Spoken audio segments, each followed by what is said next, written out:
Hello and a very good afternoon. So welcome back. May seem like I'm walking along just a normal pathway here in Milton Keynes. However, I'm actually walking along what is known as the Railway Walk, which is the old Wolverton to Newport Pagnell branch line. And it links in with a topic that a few of you have asked me to talk about, and that relates to the well-known but probably not well-loved Dr Beeching. So along this, what I'm going to do is I'm going to position it how I've done previous topics by going through who he is, what he did, what happened afterwards. But the main thing that I want to cover is a question as a whole, and at the end I'll give sort of my opinion after I've done some more research and stuff, because I want to give a bit more of an informed, opinion about it. I don't just want to waffle on.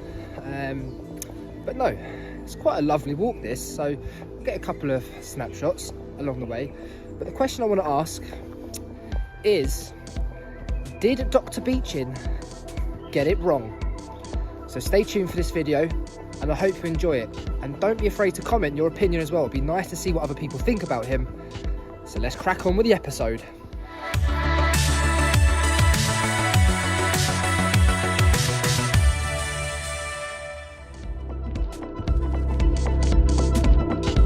So, the line that I'm currently walking along, like I said, is the Wolverton to Newport Pagnell line, which had stations at New Bradwell and Great Limford. Now, in a residential area of which Milton Keynes and how it's grown, for people who have lived here since Milton Keynes came along, you never would have thought this would be here, unless you are someone that's lived here for a very, very long time and you will remember it very well. And there's a few people that I've seen that do.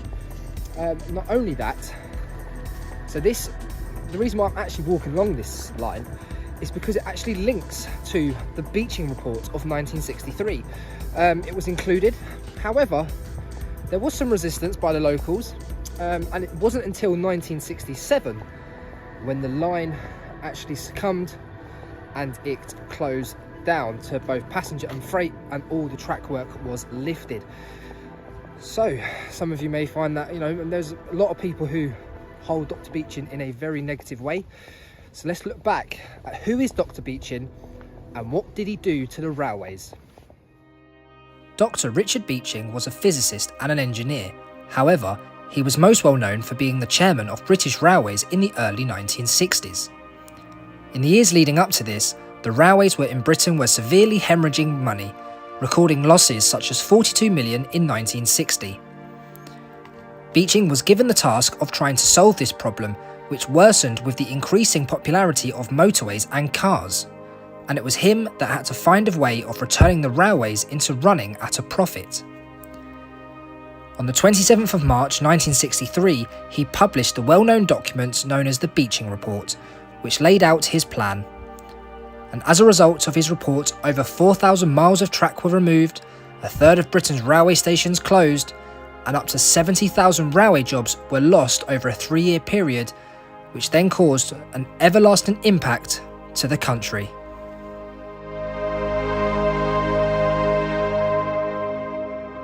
So there you go. So if you're someone that's watching that and you think, what a horrible man, what has he done to the railways? He's totally collapsed them.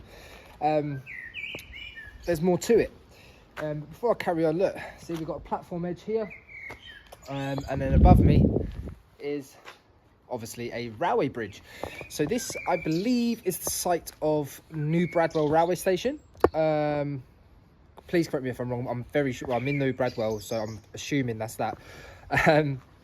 But no, so when you actually look into what happened afterwards, so like I said in the voiceover just now, the railways were leaking a lot of money, and the railways in those times weren't in the best of states, so something needed to be done. However, I will touch on this, but I believe what's happened more in the future years, in the longer term, has sort of warranted it to be a bit more questionable.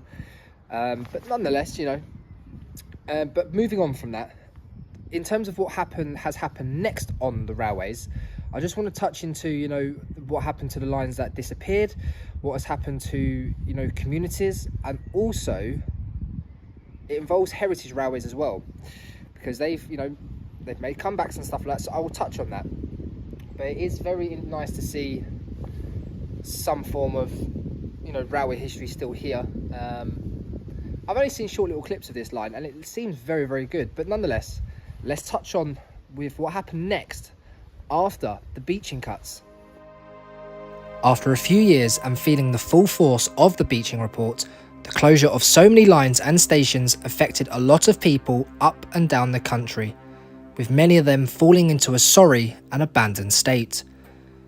Local branch lines that once played their part now force people to travel much further just to get a train. However, people didn't take this lightly, and with plenty of love and dedication, it saw the rise of preservation societies, which play their part in keeping the memories alive for people such as myself when they go to visit places like Peak Rail or the Wensleydale Railway, amongst many others. Not only that, but through a lot of local campaigning and economic needs, it has seen the return of some of these closed lines to mainline service, and once again you will see a list of lines that have reopened, as well as future plans that are being chosen from the government's Restoring Your Railway Fund. And as a railway lover myself, it has been fantastic to see what can happen when people come together. These are just a few examples of these lines that have returned and the future proposals that are soon to come. There are many projects going on, such as locally for myself, it is seeing the return of the Oxford to Cambridge line. The railways are coming back, and that's for sure. And there we go. So I'm hoping that I've brought you right up to speed with, what's happened with Dr Beeching. So time for a bit of an opinion. So it may go on for a little bit. In terms of did he get it wrong? I believe he did get it wrong. However, I want to stipulate that the way I look at it is he didn't take into account, yes, motorways and stuff were thriving and the car was becoming more and more popular. He didn't take into account population increase and also environmental needs. Now, yes, back then there was a lot of coal, diesel locomotives coming into play. So in terms of the environmental factor, but there was still some electric lines about at that point, well, coming into fruition at that point. You had Southern on their third rail. I think the West Coast Main Line in the 60s had just completed their electrification, such as with the East Coast as well. They were beginning theirs. So he wasn't a fortune teller, of course. He couldn't predict the future. However, I believe a bit more forward planning could have maybe helped this situation. Because when you look at things now with certain lines that are making a comeback and certain old lines, for example, Matlock to Buxton, they're getting their movement on having their line reinstated. It's getting stronger and stronger, and it's because of certain needs. So they want to keep people in the local area for education, increased jobs, local economy, and also environmental needs, because it gets loads and loads of cars and lorries off the roads, which I think now in the modern time where we're becoming a lot more climate conscious, the need for those railways is probably come back, and that is why you're seeing a lot of heavy investment. But like I said, back in the 60s when he done his report, like I said, with hemorrhaging millions of pounds every year, could he have foreseen that? Ifs, buts and maybes. He I think he died in the 80s or the late 70s. So even then, would he have seen that, or would someone along the way have seen that? But by then, tracks were lifted and, certain bits and pieces. I mean, if you wanted to reinstate this line, for example, I don't think this, for example, would never happen. Although, in theoretical senses, dig up the tarmac, ballast it, put some track down, platforms are still here. Theoretically, things can be done. But nonetheless, so all in all, I think when you gather all of the information and you put it all together, I do believe that yes, Dr Beeching got it wrong. Not horribly wrong, but I think he got it wrong in a sense of, like I said, in the modern day term, the need for certain lines are needed. Like I said, people in certain areas that lost their local line that are now having to drive to other stations. It's getting cars off the road, climate, environment, that kind of things are coming into play, which makes it a lot more needful for them to come back and actually have something a bit more local to, you know, reduce carbon emissions. And that's what it's all about.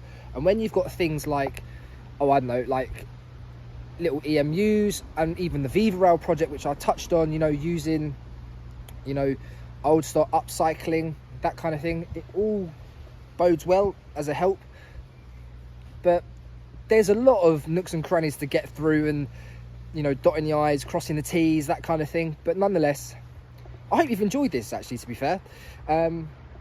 Very information based. I try to give as much as I can, and like I said, with the research that I've done, this is why I've come to that conclusion. But there are people out there that feel like he got it right, you know, and that's an opinion thing. So like I said at the start of the video, leave a comment and let me know what you thought. Did he get it right? Did he get it wrong? Give a little reason why if you want to. But no, that's a bit of a different video. Not really any trains to see. However, if we had a time machine, there would be a few. But yes, hope you've enjoyed it, and I will see you in another video on an active line somewhere down the line. See you then.